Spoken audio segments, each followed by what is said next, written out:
De São Paulo para a capital federal, nesta quinta-feira, mais de 8.000 indígenas marcharam da esplanada dos ministérios à Praça dos Três Poderes, em Brasília. Repórter André Anelli de volta. Após o protesto, lideranças da maior concentração de povos originários do Brasil foram recebidas pelo presidente Lula. E quais são as reivindicações, hein, André?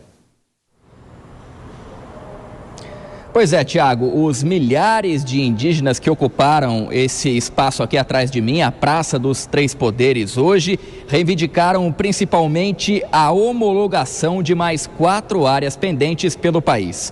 Na semana passada, a gente relembra que o presidente Lula assinou a homologação de 2 terras indígenas, a Aldeia Velha, na Bahia, e Cacique Fontoura, em Mato Grosso. As lideranças indígenas estavam trabalhando com a expectativa de homologação de pelo menos mais 4 áreas, mas, segundo o próprio presidente da República, isso não aconteceu por dificuldades para a retomada desses territórios. Na ocasião, Lula explicou o problema, alegando que os locais que iriam ser destinados para a demarcação estão ocupados por, nas palavras dele, pobres como nós.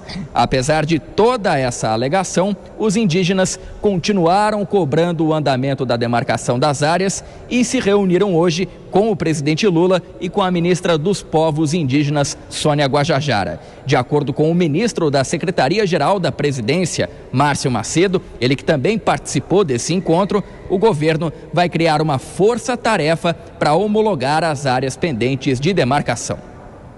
E nessas 2 semanas vai criar a força-tarefa que será composta pela ministra Sônia, por mim, Ministério da Justiça, Ministério do Desenvolvimento Agrário e a AGU, liderado pela ministra Sônia, para a gente estabelecer o que tem que ser feito para resolver as 4 homologações.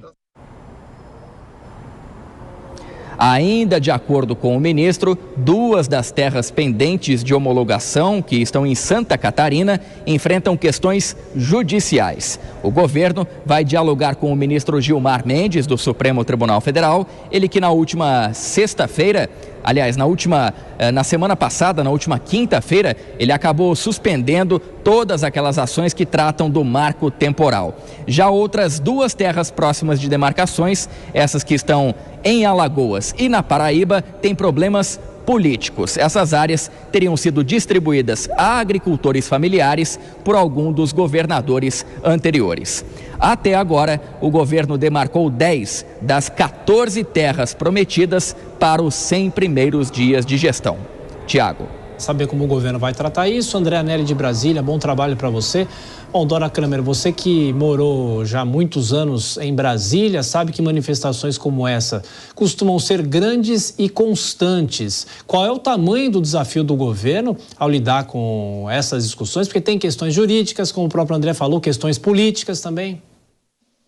Enorme, o desafio é enorme, porque é claro que esse grupo indígenas tem uma expectativa muito maior em relação a um presidente com perfil ideológico do presidente Lula do que qualquer outro. E a questão não é simples de resolver, porque não depende da vontade do presidente. O presidente não demarcou as terras que prometeu, não atendeu a expectativa à altura do que os indígenas gostariam, não por falta de vontade, mas tem aspectos concretos, né? Ele mesmo falou, justiça, governadores, a realidade de cada terra, de cada território demarcado, e ele também se referiu nesse encontro a bancadas que ele diz que nos impedem de governar da maneira que a gente gostaria para esse setor. Então, é uma série